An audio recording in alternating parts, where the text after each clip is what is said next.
Fox. Good morning. Channel 4 News. Are your trade plans unravelling here, Dr. Fox? Good morning. Are they Nice to see unravelling? you. Now's not the hand best you time wanted, to is be it, asking Dr. for Fox? trade favours from the United This is States. not the hand you wanted, is it? Why haven't you resigned? When you're carrying a plan that split the cabinet, President Trump says tariffs are the greatest. Come on, Dr. Fox.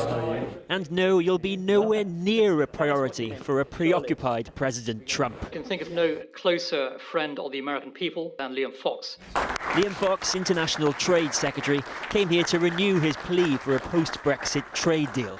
It is our two nations that have the opportunity now to negotiate a trailblazing modern free trade agreement.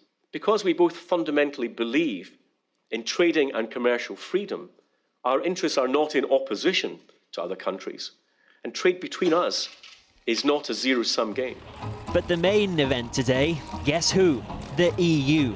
Commission President Jean-Claude Juncker unsteady on his feet at the NATO summit earlier this month as relations with the US grew more unstable. He's coming to the White House for talks which could tip the balance of global trade. President Trump has a headache, and it's not going to be fixed by a hat. Make our farmers great again, he said on Monday. Today, a $12 billion farm bailout is mooted to fix a problem of the president's own making. As American agriculture is injured by retaliatory tariffs from around the world. Republican senators likened it to Soviet economics or the dark days of the Great Depression. When you choose a war of choice, which is what this trade war is, and then you say afterwards, let's just solve it by buying people gold-plated crutches, the farmers and ranchers of America, they don't want crutches. They want to work. This is not making America great again. This is making America 1929 again. Other countries have tariffs on us. But Trump sees tariff tit for tat, like 25% on EU steel, as vital in protecting workers. And for proof, he said yesterday, Americans may have to not believe their own eyes. Similar things with other countries, like the European Union. They're a big abuser. And just remember, what you're seeing and what you're reading is not what's happening. The EU making life distinctly uncomfortable for President Trump with tariffs of their own, including on Kentucky bourbon. 2 centuries, 1 bourbon. That's how Jim Beam makes history. How will you make yours? But Trump has threatened further tariffs, tweeting yesterday, "Tariffs are the greatest." Before, a few hours later, wanting to abandon them entirely. Drop all tariffs, he wrote. It's one area where the UK government believes it does have some flexibility post-Brexit. One of the big issues at the moment is around European and American cars. We have to follow the European tariffs while we're members of the European Union. But of course, were we outside that, we would have the freedom to deal with that ourselves. But it's the EU and the US, two titans of the global economy, now thrashing this out, with iconic brands like Harley-Davidson caught in the crossfire. Trade wars are easy to win, Donald Trump has said.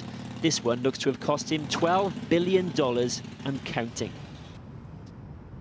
Well, in the last half an hour, Donald Trump and Jean-Claude Juncker have met at the White House. They had some kind-ish words for each other, but it was rather an awkward meeting, really, overshadowed by reporters shouting questions at Donald Trump about the story that's dominating here in the USA. That is a story broadcast by CNN last night, a tape of a conversation between Donald Trump and his then lawyer Michael Cohen from September 2016.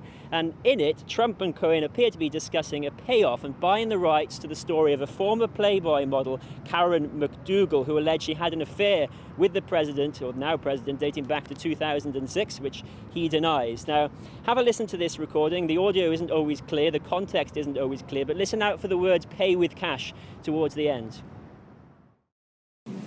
I need to open up a company for the transfer of all of that info regarding our friend David, so that I'm going to do that right away. I've actually come up and I've spoken to Alan Weisselberg about how to set the whole thing up with funding.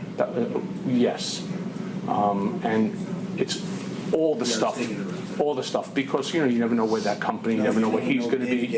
Correct. So I'm all over that, and I spoke to Alan about it when it comes time for the financing, which will be. Listen, what financing? We'll have to pay you. So no. I got No. Hey, no, how are you? Well, news networks here have been zeroing in on those words, picking them apart to see if there's been any suggestion of illegality on the part of then candidate Trump. And where have we ended up once again discussing whether Trump in fact said one thing or the complete opposite? Those words, pay with cash. Trump's legal team said there was no payment and that this tape exonerates him, and he said don't pay with cash. Cohen's legal team says that the tape shows that Trump says pay with cash, and all the questions about the propriety of the payment that would raise. Why does this matter? It matters because that Michael Cohen is a former Trump loyalist. If his legal team can release this recording, what else does he know? What else might he say? It also matters because President Trump, then candidate Trump's team, denied all knowledge of this. Here is a tape showing that he did at least have some knowledge of it. So perhaps trade not at the forefront of the president's mind this evening as he fights this particular battle.